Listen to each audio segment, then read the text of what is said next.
नमस्कार दोस्तों, स्वागत है आपका अपने channel home made recipe by Sunita Singh पर।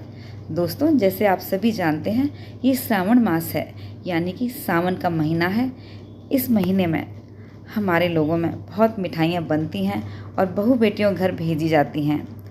और मार्केट से तो हम सभी लेते हैं, लेकिन कुछ मिठाइयाँ हम घर पे बनाकर भेजें तो उनका आनंद ही कुछ और है, क्योंकि बड़े ही लंबे समय तक उन्हें खाया जाता है और उनका आनंद लिया जाता है।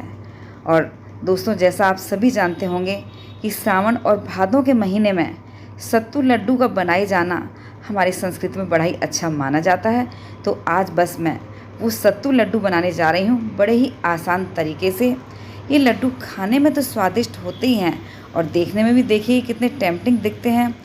और इन्हें एक बार बना लो और ये महीनों इसे बिना फ्रिज में रखे भी हम खा सकते हैं। तो आइए चलिए देखते हैं इन स्वादिष्ट सत्तू के लड्डू को हम कैसे और किन किन सामग्री के साथ बना करके तैयार करते हैं।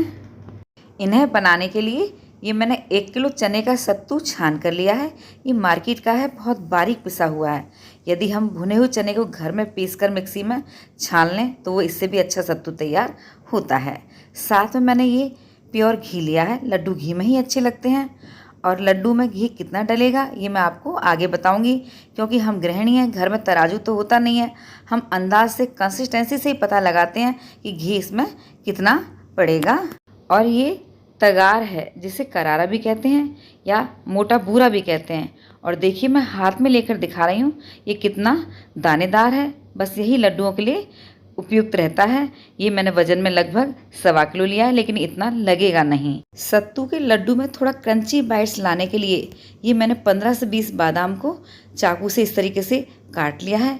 और 15-20 ये काजू हैं, इन्हें भी मैंने चाकू से काट करके ले लिया। ये टोटली ऑप्शनल है। ये मैंने लोहे की कढ़ाई ली है और कढ़ाई का तला भारी होना चाहिए। और इसमें मैं सारे सत्तू को डाल दूँगी और इसे ड्राई रोस्ट करूँगी। इसमें घी वगैरह अभी बिल्कुल नहीं डालूंगी और लो टू मीडियम फ्लेम पर इसे ड्राई रोस्ट करूंगी। ऐसा करने से इसका मॉइस्चर निकल जाता है और लड्डू में एक बड़ी भीनी भीनी खुशबू आती है, जिससे लड्डू टेस्टी बनते हैं। लगभग 6 से 7 मिनट भूनने के बाद यदि आप इसे हाथ लगा करके देखेंगे तो ये हल्का गर्म है और देखने में हमारा सत्तू काफ़ी हल्का हो गया है। बस इस स्टेज पर हम इसमें घी डालेंगे। तो बीच में थोड़ा सा जगह बना लेंगे और मैं इसमें 2 बड़ी कड़छी भर के देसी घी की डाल दूंगी और इसे अच्छी तरह से मिला लूँगी। फिर बताऊंगी हमें और कितने घी की ज़रूरत है। घी मैंने 2 कड़छी डाल दिया है और इसे लगातार चलाते हुए धीमी फ्लेम पर भूनना है, वरना सत्तू जल गया तो टेस्ट इसका अच्छा नहीं आएगा। दोस्तों देखिए ये काफ़ी बिखरा बिखरा है, तो मैं इसमें 1 कड़छी घी और डाल देती हूँ और उसे भी अच्छी तरह से दबा दबा करके मिलाते हुए इसे रोस्ट करूँगी। गैस की फ्लेम शुरू से लेके आखिर तक अब हमें धीमी ही रखनी है, जब लड्डू हमारा स्वादिष्ट बन करके तैयार होगा। दोस्तों, वैसे तो सत्तू अपने आप में पहले से भुना हुआ होता है, लेकिन क्योंकि हम सत्तू बाहर से लेते हैं फिर लाकर फ्रिज में स्टोर कर लेते हैं, तो उसको अच्छी तरह से भूनना ज़रूरी है, तभी वो काफ़ी दिन तक चलता है। देखिए घी अच्छी तरह से सत्तू में एब्जॉर्व कर लिया है। अब देखिए बिखरा बिखरा है, तो मैं इसमें लगभग 2 टेबल स्पून घी और डालूँगी। देखिए मैंने इसमें घी डाल दिया है और इसे अच्छी तरह से मिलाते हुए इसे धीमी फ्लेम पर चलाते हुए रोस्ट करूँगी। देखिए घी अच्छी तरह से मिल गया है और अब हमारा सत्तू इकसार है। अब इसमें घी की बिल्कुल भी ज़रूरत नहीं है और ये काफ़ी हद तक भुन गया है। इस स्टेज पर जो मैंने बादाम और काजू काट कर रखे थे उन्हें डाल दूंगी, ताकि वो भी हमारे सत्तू के साथ ही रोस्ट हो जाए। इन्हें अलग से हमें भूनना नहीं पड़ेगा। ध्यान रहे गैस की फ्लेम हमें धीमी रखनी है। और देखिए मैं सत्तू को इस तरीके से बहुत अच्छी तरह से भून करके तैयार कर रही हूँ, ताकि लड्डू हमारे स्वादिष्ट बने। दोस्तों, मैं कभी चाहे सत्तू के लड्डू बनाऊँ, चाहे बेसन के, चाहे आटे के, मैं कभी इनमें इलायची का इस्तेमाल नहीं करती हूँ, क्योंकि इनकी अपनी ही भीनी भीनी खुशबू बहुत अच्छी होती है। मुझे सत्तू को भूनते हुए लगभग 15 से 20 मिनट हो गए हैं और देखिए मैं कड़छी से इसे दबा रही हूँ तो घी इसका ऊपर की तरफ आ रहा है। ये इसके भुनने की निशानी है। इस स्टेज पर गैस की फ्लेम बंद कर दूंगी और भुने हुए सत्तू को मैं एक बड़े बर्तन में निकाल लूँगी, क्योंकि कढ़ाई गर्म है तो सत्तू हमारा जल जाएगा, और इसे कम्प्लीटली ठंडा होने दूँगी। देखिए हमारा सत्तू कम्प्लीटली ठंडा हो गया। हम हाथ से आराम से इसको पकड़ पा रहे हैं। अब जो हमने करारा लिया था पहले से, हमने उसे छान कर लिया है, उसे मैं इसमें डाल दूँगी। और दोस्तों जैसा कि मैंने आपको बताया, ये 1.25 किलो करारा है तो मैं पूरा नहीं डालूँगी, थोड़ा बचा लूँगी, ज़रूरत होगी तो डालूँगी, अदरवाइज़ बच जाएगा। और इसे हाथ से अच्छी तरह से मिलाऊँगी दोस्तों, क्योंकि हमारा सत्तू बहुत बारीक है, उसे यदि हम कड़छी वगैरह से मिलाएंगे तो अच्छे से मिलता नहीं है।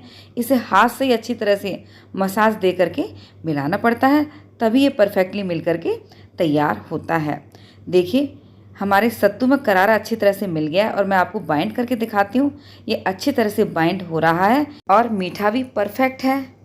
और देखिए 1.25 किलो में से हमारा लगभग 250 ग्राम तगार बच गया है। बस 1 किलो सत्तू में 1 किलो तगार ही हमारी प्रयोग में लाई गई है। आइए अब इसे मैं एक जगह इकट्ठा कर देती हूँ। ऐसा करने से ये अच्छी तरह से बाइंड रहता है और लड्डू अच्छे बनकर तैयार होते हैं। और दोस्तों लड्डू बनाने से पहले ये बिखरा बिखरा लगता है, तो इसे हम अच्छी तरह से हथेली उंगलियों से इस तरीके से मसल लेंगे। ऐसा करने से हमारी हथेली की गर्मी से इससे घी रिलीज होता है और लड्डू बड़ी आसानी से बन करके तैयार होता है। अब जितना बड़ा हमें लड्डू बनाना है उतनी सामग्री हमने हाथ में ले ली है। हथेली उंगलियों से दबाते हुए इसे गोलाकार देंगे और हथेली में इस तरीके से हिलाने से ये स्मूथ लड्डू बन करके तैयार होता है। देखिए कितना शानदार लड्डू बना है। और इसे बिल्कुल मार्केट की लुक देने के लिए ये जो प्लेट्स आती है ना, इसमें हम इसे रख देंगे और ट्रे में रख देंगे। देखिए कितना शानदार लड्डू बनकर तैयार हुआ है। आइए एक और लड्डू बस मैं इसी तरीके से बना करके दिखाती हूँ। हाथ से इस तरीके से इसे मसाज दीजिए ताकि ये घी रिलीज हो जाए और ये अच्छे से बंधेगा।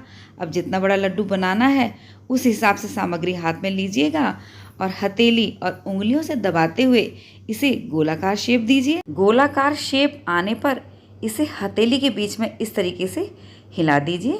ऐसा करने से स्मूथ लड्डू बनता है। अब इसे भी पेपर प्लेट में रख लीजिए। देखिए कितने शानदार लड्डू बने हैं। बस इसी तरीके से देखिए दोस्तों, हमने सभी लड्डू बनाकर तैयार कर लिए हैं और देखिए लग रहे हैं ना ये मार्केट जैसे।